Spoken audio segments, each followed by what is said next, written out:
তুমি ঠিক আছো তো মা? তোমার কোথাও লাগেনি তো? না বাবা, আমি ঠিক আছি। তুমি আমার মায়ের গায়ে হাত দিলে কেন? দিয়েছে, বেশ করেছে। তাতে তোর কি রে?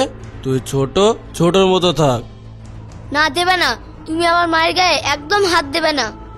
তবে রে বাদর ছেলে, খবরদার না, তুমি ওর গায়ে হাত তুলবে না বলে দিলাম। তবে রে শালি, বল তুই জমিদার সাহেবকে কি বলেছিস? বিশ্বাস করো, আমি কিছু বলিনি। বলিসনি? জমিদার বাবু তোকে ওর সাথে বাগান বাড়ি শুতে যেতে বলেছিল, তুই মানা করেছিস কেন? আমাদের ছেলে এখন বড় হয়েছে, বুঝতে শিখেছে, তাই আমি ঠিক করেছি আমি আর জমিদার সাহেবের কোনো কথাই রাজি হব না। রাজি হবে না মানে? রোজ রোজ ওই ভাটিখানায় মদের দামটা কি তোর ছেলে দেয়? না, কে দেয়? জমিদার দেয়। তাই বলছি, আমি এক্ষুনি গিয়ে জমিদার বাবুকে পাঠাচ্ছি। উনি যা বলবেন চুপচাপ তাই করবি, আর তা না হলে তোর কপালে অনেক কষ্ট আছে, এই আমি বলে দিলাম।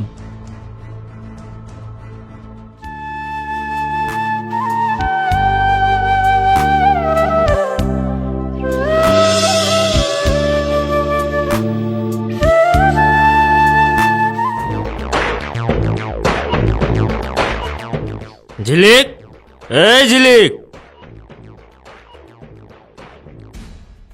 এ কি আপনি? আমি না আপনাকে আসতে বারণ করেছি এখানে? তুই বারণ করেছিস তো কি হয়েছে? ওইদিকে যে তোর স্বামী মদের আড্ডাখানায় বড় বড় দুটো বোতল নিয়ে বসেছে, তার দাম কে দেবে বল? জানি না আমি। জানি না বললে হবে? চল আমার সাথে। না, আমি যাব না। না, আমি যাব না। আয় বলছি, আয়। জমিদার বাবু, আমাকে ছেড়ে দিন বলছি, ছেড়ে দিন।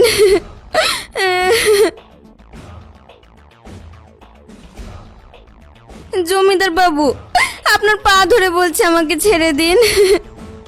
বিশ্বাস করেন, আজ আমার শরীরটা ভালো নেই। চুপ কর তো।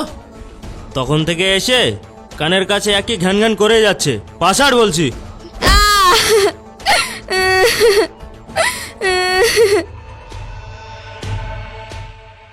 সালি মুডটাই নষ্ট করে দিল।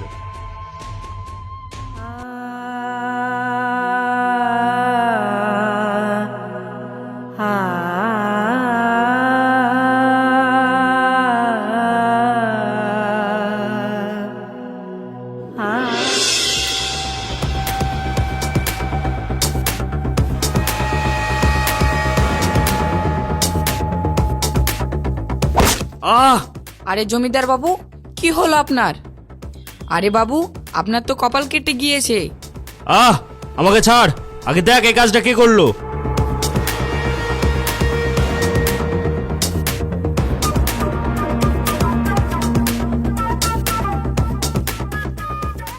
এটা নিশ্চয়ই ওর কাজ। এই ছেলে, এই পাথরটা তুই মেরেছিস? হ্যাঁ, আমি মেরেছি। কেন মেরেছিস? সেই দিন তুমি আমার মায়ের কপাল থেকে রক্ত ঝরিয়েছো, তাই আজ আমি তোমার কপাল থেকে রক্ত ঝরিয়েছি। তুই এইটুকু ছেলে আর তোর তলে তলে এত কিছু? ওই, ওকে নিয়ে চল আমাদের সাথে। আজ ওর নামে বিচার বসাবো, তারপর মা ছেলের একসাথে দিমাগ ভাঙবো।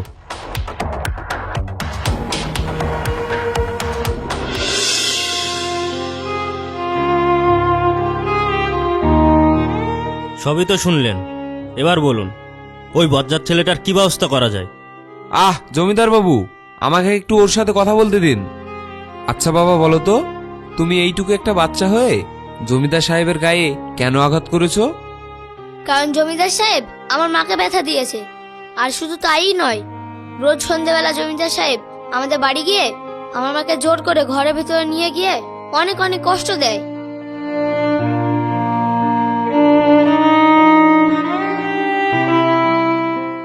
এইসব তুমি কি বলছো বাবা? এইসব কথা বলতে নেই। কেন বলবো না? যেটা সত্যি আমি তো সেটাই বলছি।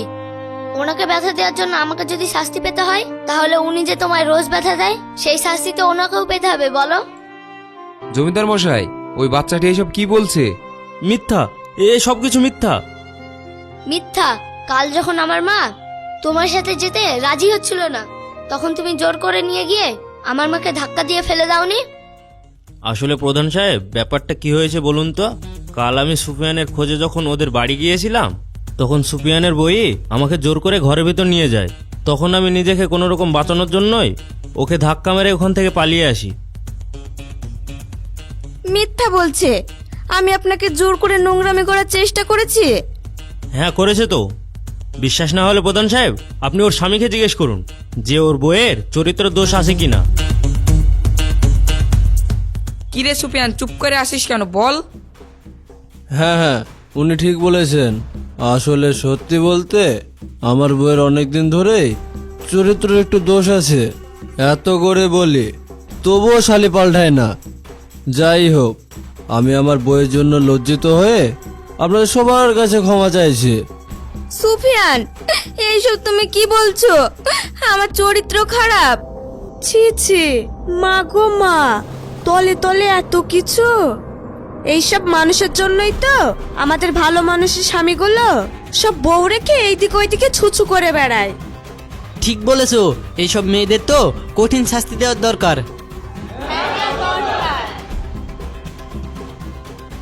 তোমরা সবাই থামো, আমি দেখছি। মিথ্যা, এই সব কিছু মিথ্যা। বিশ্বাস করেন, আমি চরিত্রহীন নই।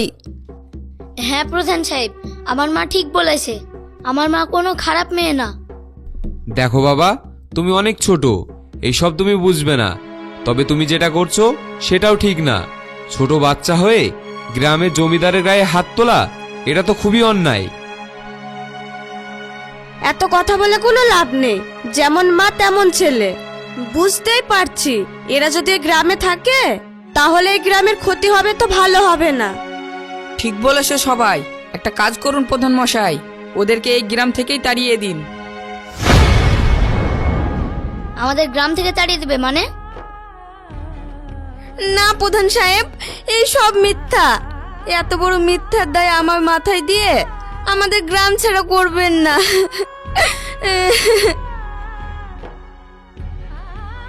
দেখো, আমি হলাম এই গ্রামের প্রধান। এই গ্রামের ভালো মন্দ দেখাটাই আমার দায়িত্বের মধ্যে পড়ে। তাই গ্রামের লোক সবাই যখন একত্র হয়ে এই সিদ্ধান্ত নিয়েছে, তখন আমার কিচ্ছু করার নেই। তাহলে আবার কেন? পুরো গ্রামবাসী সবাই শোনো, আজকে এই মুহূর্তে এই মহিলাকে চরিত্রহীনতার জন্য আর তার ছেলেকে এই গ্রামের সম্মানীয় ব্যক্তির গায়ে হাত তোলার জন্য এই গ্রাম থেকে বার করে দেয়া হচ্ছে।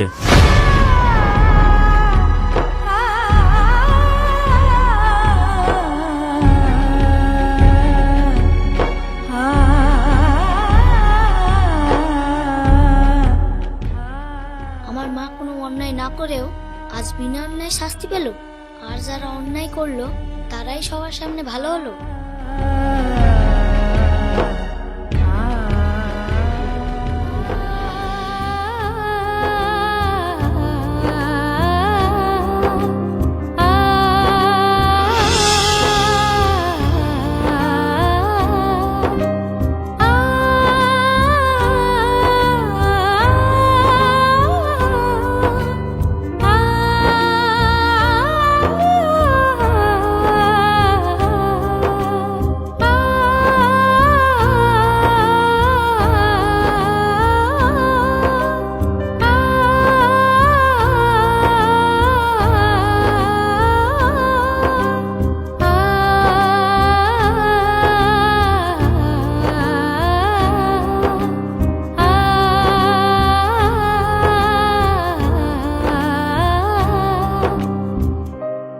কি হয়েছে?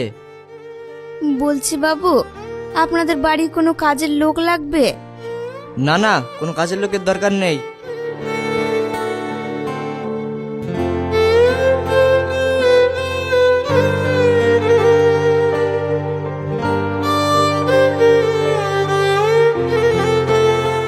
কি হলো বাবু, তুমি দাঁড়িয়ে পড়লে যে? মা, আমার খুব খিদে পেয়েছে, আমি আর হাঁটতে পারছি না। বলছে আর একটু কষ্ট করে চলো। মনে হচ্ছে ওই সামনে একটি খাবারের দোকান, যদি ওখানে কিছু খাবারের জিনিস পাই। ঠিক আছে মা।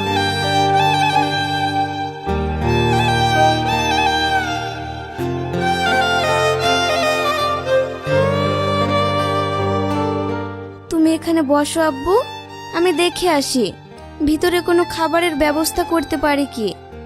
হ্যাঁ।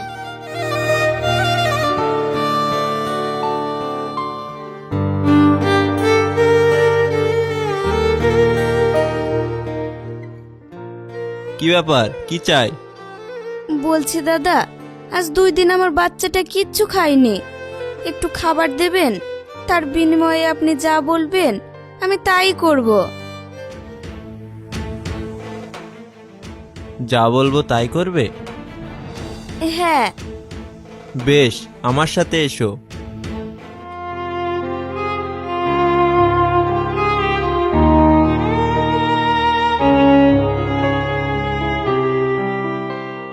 আপাতত এই রুটিটা তুমি ওকে দাও, তারপর আমার এই কাস্টমারগুলো চলে গেলে ওকে ভাত দেবো। এই নাও আব্বু, আপাতত তুমি এটা খাও, তারপর ভিতরে কয়জন মানুষ আছে, চলে গেলেই তোকে খেতে দেবে। আচ্ছা ঠিক আছে। তুমি এখানে বসে খাও, আমি বরং ভিতরে গিয়ে কাজটা করে দিই।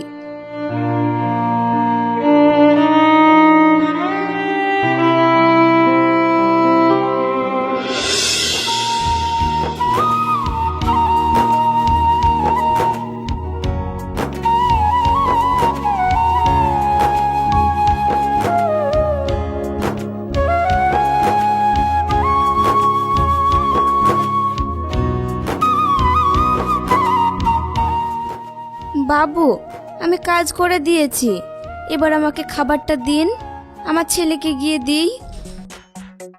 আরে আরে, এত ব্যস্ত হওয়ার কি আছে? তোর ছেলেকে তো খিদে মেটানোর জন্য আপাতত কিছু দিয়েছি, এবার তুই আগে আমার খিদেটা মিটা, তারপর তোকে আর তোর ছেলেকে পেট ভরে খেতে দেবো। এ কি, এটি আপনি কি করছেন? যেটা করছি ভালোর জন্যই করছি, এতে দুজনারই লাভ। তুমিও তোমার খিদে মেটানোর জন্য ভাত পাবে, আর আমিও আমার খিদে মেটানোর জন্য তোমায় পাবো।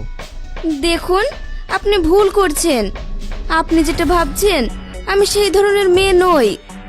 আরে সুন্দরী, সেই ধরনের মেয়ে তো কেউই না, কিন্তু পরিস্থিতি তো সবাইকে সেই ধরনের বানায়, ঠিক বলছি তো? বদমাইশ শয়তান, আমার হাত ছাড় বলছি।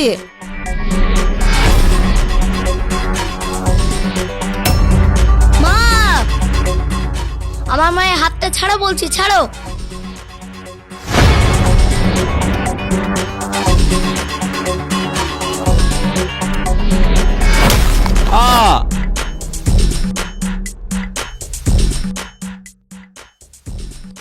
এটা তুই কি করলি? যা করেছি বেশ করেছি, ও তোমার সাথে খারাপ ব্যবহার করছিল, আমার সেটা পছন্দ হয়নি। এক্ষুনি আমাদের এখান থেকে পালিয়ে যেতে হবে, তা না হলে কেউ দেখে ফেললে বিপদ হয়ে যাবে। পালিয়ে যাবি কত দূর? মা পালাও। রেজাউল, ধর ওদের।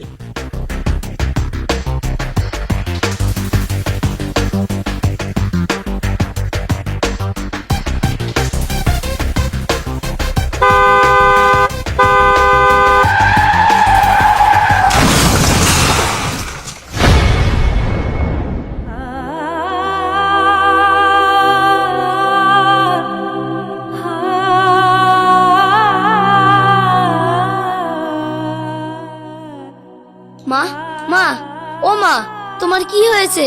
তোমার সারা শরীরে এত রক্ত কেন মা? ঈশান, আব্বু আমার। মা, ও মা, তোমার খুব কষ্ট হচ্ছে বলো? তোমার কিচ্ছু হবে না, আমি আছি না, আমি তোমায় এক্ষুনি ডাক্তারের কাছে নিয়ে যাব, দেখবে তুমি সুস্থ হয়ে যাবে। না আব্বু, আমার মনে হয় সময় শেষ হয়ে গেছে। এইভাবে বলো না মা। হ্যাঁ রে আব্বু, মরার আগে শুধু একটাই আফসোস, এত বড় পৃথিবীতে, এইরকম একটি সমাজে তুই একা একা কিভাবে মানুষ হবি? এসব কথা বলো না মা, সময় পেরিয়ে যাচ্ছে, তোমাকে এক্ষুনি ডাক্তারের কাছে নিয়ে যেতে হবে। তুমি এখানে থাকো, আমি এক্ষুনি যাবো আর আসবো। ঈশান,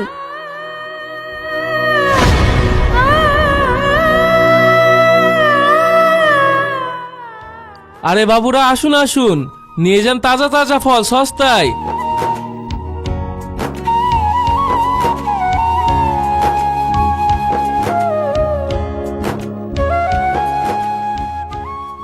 কি হলো বাবা, তুমি কাঁদছো কেন? কিছু বলবে? হ্যাঁ, কি বলবে বলো?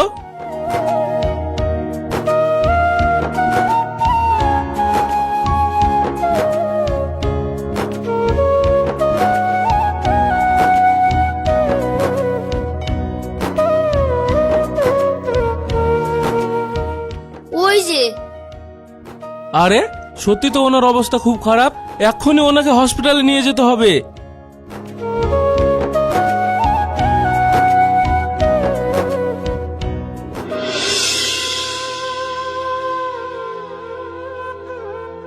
এ কি হয়েছে ওনার? একটি বড় গাড়ির সাথে ধাক্কা লেগেছে। ও মাই গড, দেখে তো মনে হচ্ছে অনেক ব্লাড লস হয়েছে। ইমিডিয়েটলি রক্তের ব্যবস্থা করতে হবে। রক্ত? হ্যাঁ, রক্ত। ওয়ার্ড বয়, ওনাকে এক্ষুনি ইমার্জেন্সিতে নিয়ে যাও। ঠিক আছে, আমরা তাহলে রক্ত নিয়ে আসি। শুনুন, এখানে একজনাকে দরকার ফর্ম ফিল আপ করার জন্য, আবার কোন সময় কোন জিনিসটার প্রয়োজন হয় সেগুলো নিয়ে আসার জন্য। তাহলে রক্ত? তুমি এখানে থাকো, ডাক্তারবাবু যা যা বলবে সেগুলো শোনো। আমি মায়ের জন্য রক্তের ব্যবস্থা করতে যাচ্ছি। কিন্তু তুই? আমি পারবো, আমার মায়ের জন্য আমাকে পারতেই হবে। ডাক্তার কাকু, আমি মায়ের জন্য রক্ত আনতে যাচ্ছি। যতক্ষণ না আমি আসবো ততক্ষণ তুমি আমার মাকে দেখে রাখবে, আমায় কথা দাও। আচ্ছা বেশ, দেখে রাখবো।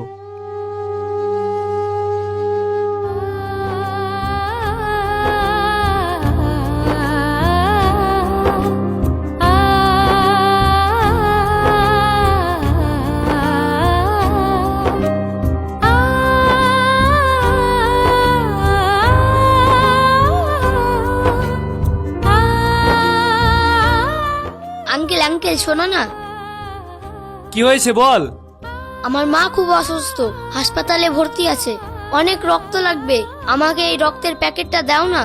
রক্ত দেবো মানে? তোর কাছে টাকা আছে? না। টাকা নিয়ে আবার এখানে মার জন্য রক্ত নিতে এসেছে? যা ভাগ। মালিক, ওষুধের বাক্সগুলো চলে এসেছে, ওগুলো তোলার জন্য তো একটা লোকের দরকার।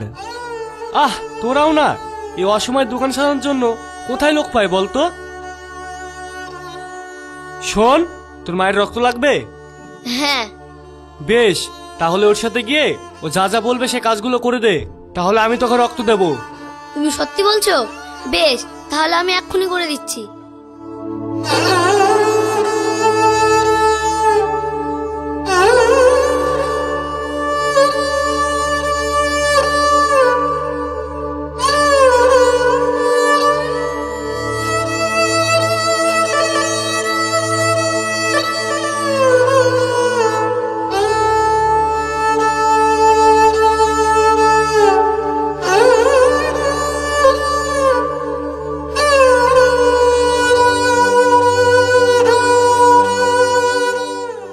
আঙ্কেল আঙ্কেল, সব কাজ করে দিয়েছি, এবার আমাকে ওটা দাও, আমি চলে যাই। দাঁড়া, এই নে, এবার এখান থেকে ভাগ যা। টাকা? কিন্তু আমার তো টাকা চাই না, আমার মায়ের জন্য রক্ত চাই। পকেটে নাই পয়সা, আবার বলে কি আমার মায়ের জন্য রক্ত চাই? চল ভাগ এখান থেকে। আরে আরে, এই ছোড়া দাঁড়া বলছি। এই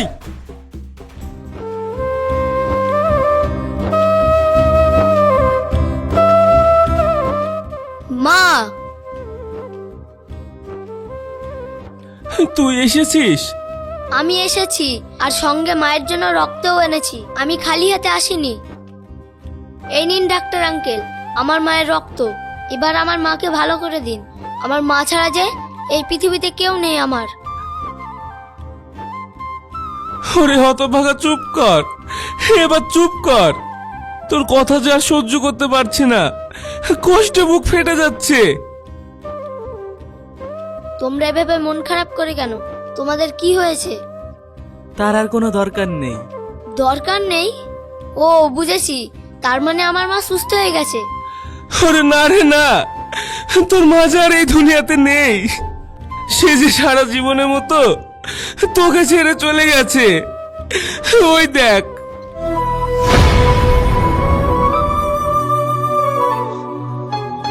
মা, মা, মা, ও মা গো, তুমি একটিবার চোখ খুলে তাকাও। মা, তোমার কিচ্ছু হবে না। আমি রক্ত এনেছি না মা, তোমাকে বাঁচানোর জন্য। মা, ও মা, তাকাও। মা,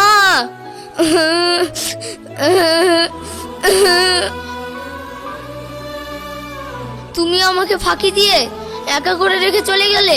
আমার যে আপন বলতে আর কেউ রইল না মা। মা, মা, মা গো, ও মা।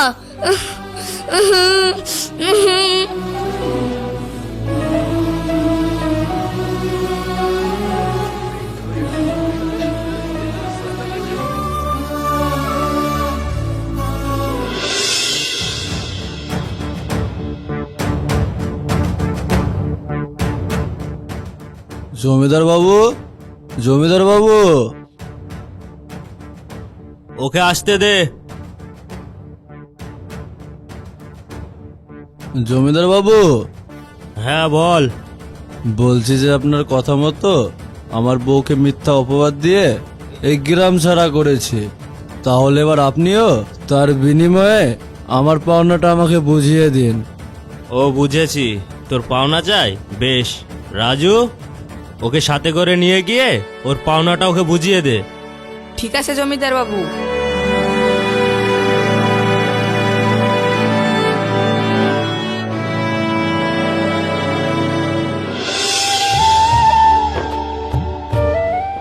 দেখো, আমার কথাটা শোনো।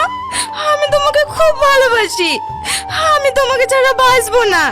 তাই বলছি, তুমি প্লিজ আমাকে এভাবে ছেড়ে যেও না। দেখো নাসরিন, তুমি একজন হিন্দু আর আমি একজন মুসলিম। এই সমাজ কখনোই আমাদের ভালোবাসা মেনে নেবে না। তাই বলছি, তুমি আমাকে ভুলে যাও। তুমি এই কথাটা বলতে পারলে? আমার গর্বে যে তোমার সন্তান, আমি যে তোমার সন্তানের মা হতে চলেছি।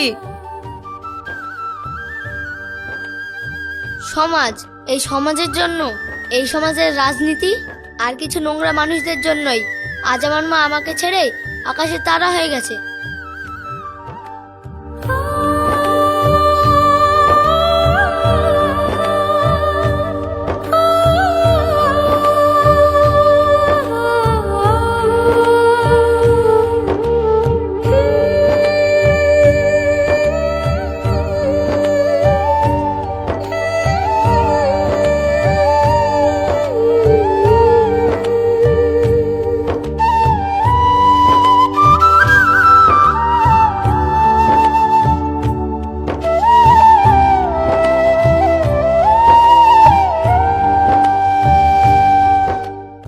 ভাত, এই এক মুঠো ভাতের জন্য আমার মাকে কত লজ্জিত, কত ইজ্জতহানি হতে হয়েছে। তবে এই সমাজ থেকে আমি একটা জিনিস শিখেছি, ভয় পেয়ে নয়, অন্যকে ভয় দিয়ে বাঁচতে হবে। আর সত্যর পক্ষে নয়, সত্যর বিপক্ষে চলতে হবে।